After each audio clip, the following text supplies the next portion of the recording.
Modern society romanticizes the idea of the stayer, the person who remains loyal to a failing job, a toxic partner, or declining social tribe.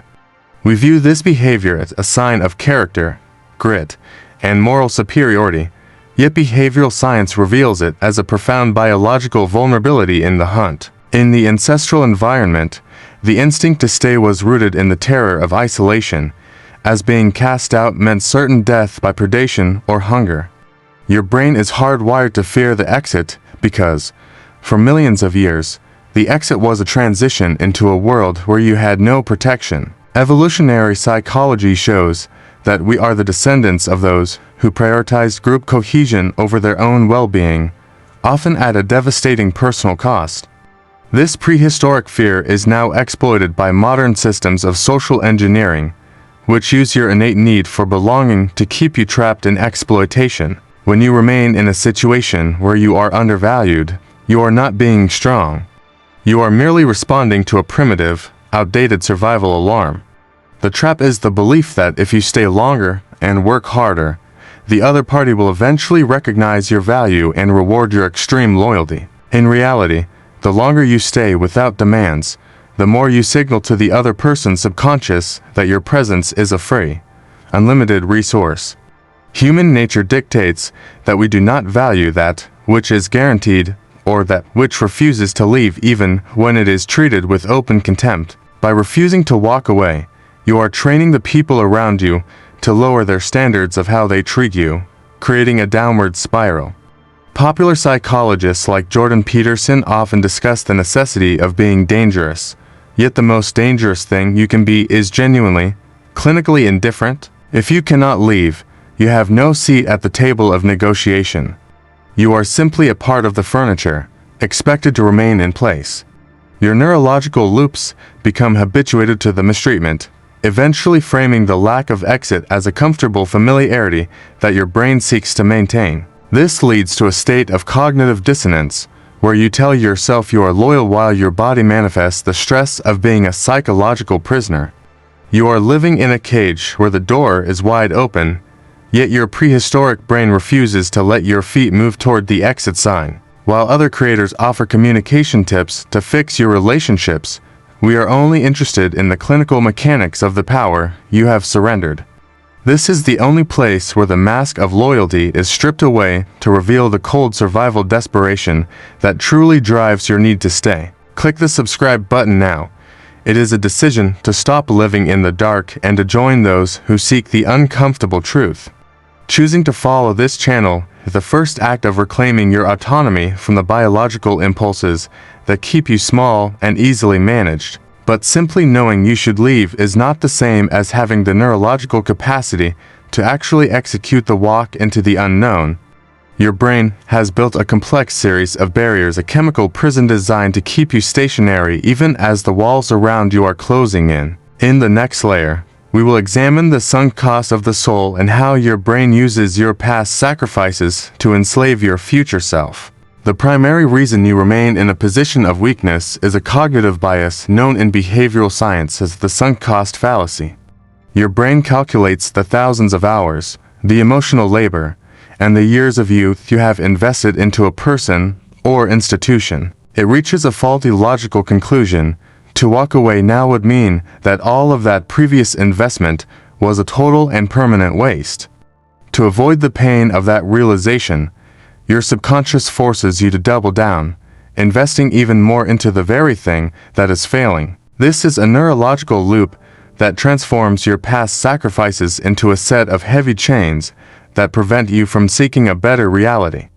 Evolutionary psychology suggests this was a way to prevent our ancestors from abandoning difficult but necessary tasks, like a long, grueling hunt. However, in modern power dynamics, this instinct is weaponized against you to ensure you never realize that the hunt is already over. The smarter you are, the more complex the narratives you create to justify your continued presence in a situation that is hollowing you out. You tell yourself that real power is the ability to endure, but this is a form of cognitive dissonance designed to mask your fear of the void. Physiologically, The act of staying in a toxic environment creates a permanent state of high cortisol, which slowly kills your ability to take risks. You become biologically addicted to the stress of the situation because your brain can no longer imagine a world where that pressure is gone. The person who can walk away first has successfully bypassed this chemical prison. They have a higher threshold for the pain of the loss. They view their past investment as a tuition fee paid to learn a lesson, rather than a reason to stay in a burning building. This level of detachment is terrifying to the average person because it suggests a lack of heart, but it is actually a sign of superior cognitive health. By staying, you are signaling to the social engineering around you that you are a predictable asset that can be pushed to its absolute limit. The individual who stays too long eventually loses the muscle memory of how to leave, becoming a permanent fixture of the other person's reality. You are no longer a person with agency. You are a variable that has been solved and filed away as guaranteed by those in power. The moment you are perceived as someone who cannot leave is the moment you lose all ability to influence the outcome of your life. Your brain is currently screaming that the safe choice is to stay and try to fix the unfixable, but that is the voice of your own extinction. The biological cost of your loyalty is the slow death of your prefrontal cortex's ability to plan for a future that does not involve suffering. Every day you stay, you are reinforcing the neural pathways that say you do not deserve a life of autonomy or respect. You are training yourself to be a victim, and the universe is a clinical observer that always delivers exactly what you have been trained to accept. But there is a specific mechanism that the lever uses to shatter this loop, a mechanism that involves the cold manipulation of perceived value. In the next layer, we will explore the scarcity of the self and why disappearing is the most powerful signal you can ever send. In the mechanics of human nature, the value of any resource is determined entirely by its availability and the ease of its replacement. When you are always present, always available, and always willing to compromise, your value in the social market drops to nearly zero. You have become a commodity, a common resource that requires no effort to maintain and therefore commands no respect from the observer. The person who can walk away understands the scarcity principle of behavioral science, which states that humans crave what is fleeting or rare. By being willing to disappear, they create an immediate vacuum in the lives of others, a void that forces a revaluation of their worth. Silence and absence are the most potent forms of communication because they cannot be argued with, negotiated, or easily dismissed by the ego. When you walk away, you are performing a radical act of social engineering by stripping the other person of the comfort of your predictability. The lever triggers an ancient survival alarm in the other person's brain, suggesting that a valuable asset has been lost due to their own failure. Evolutionary psychology notes that our ancestors viewed the sudden departure of a tribal member as a sign of a shift in environmental power.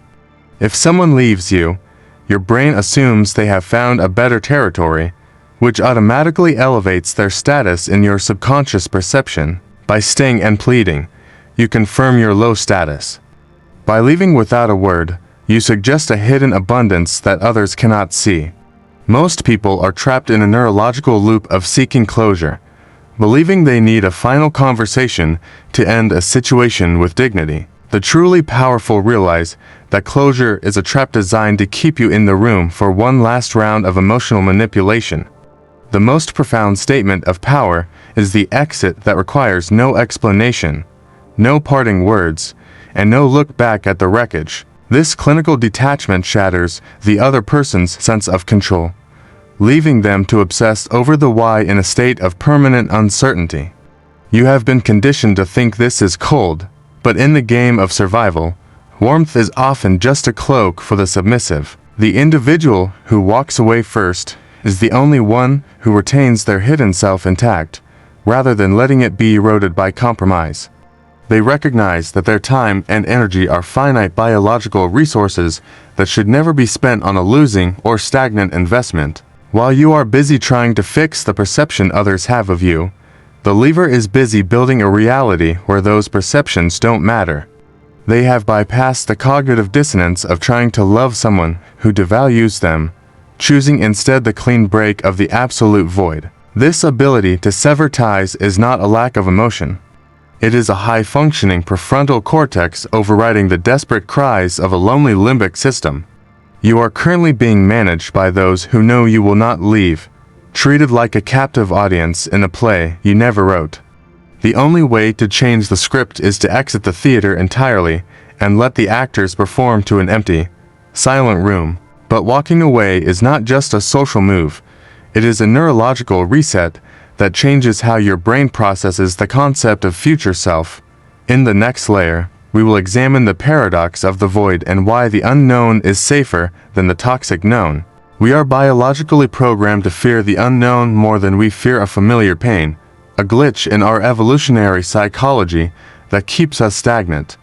To the primitive brain, the toxic known is a territory that has been mapped.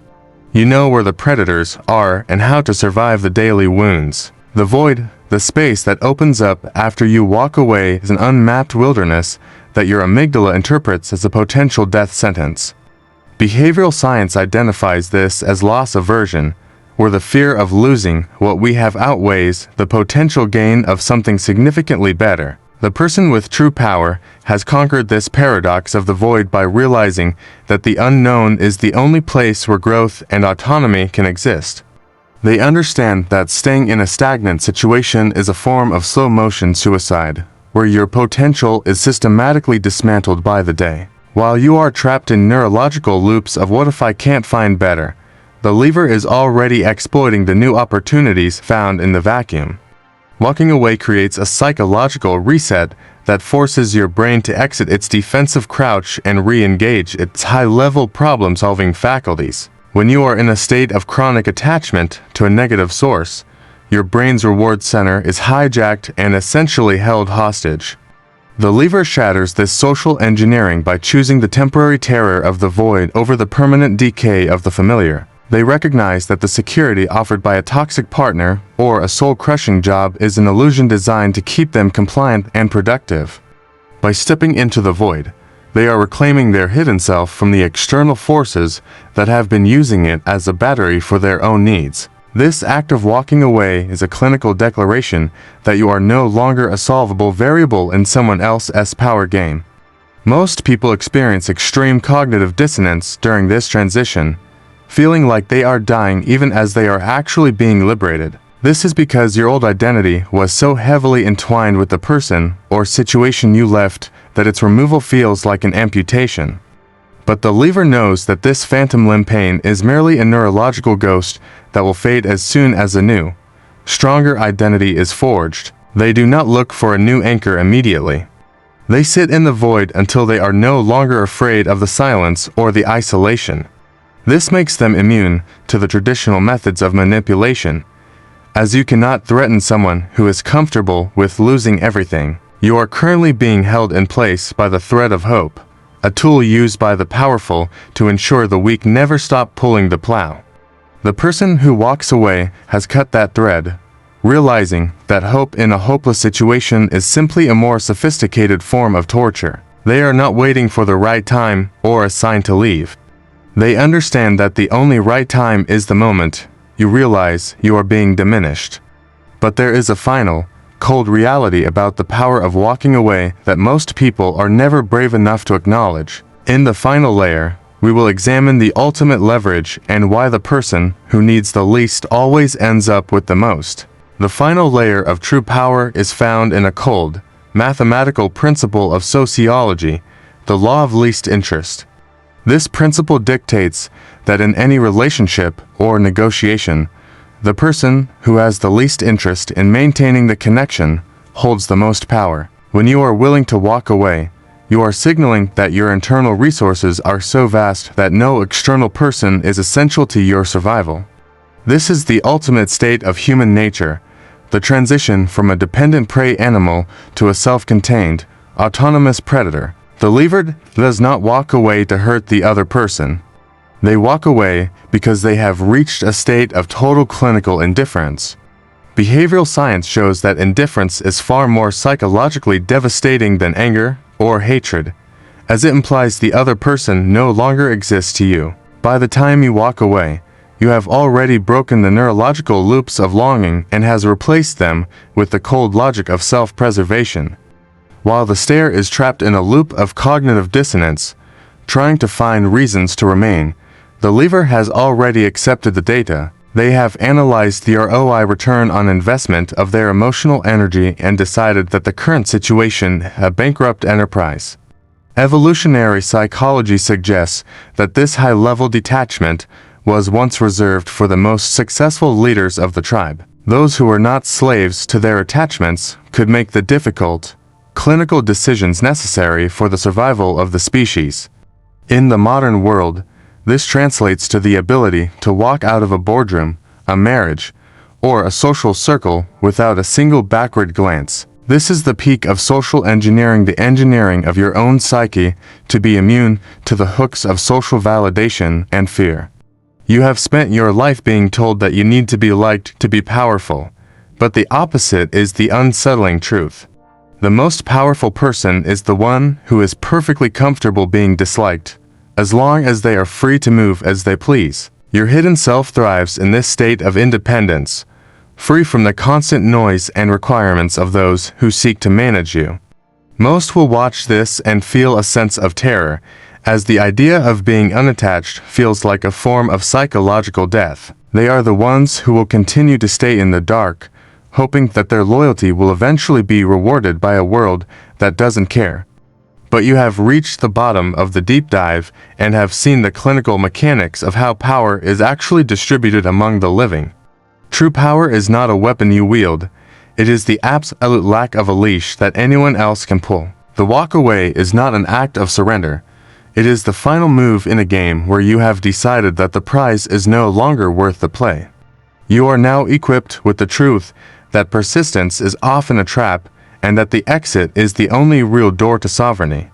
The void is not your enemy, it is the space where your power is reborn, far away from the eyes of those who once sought to control you.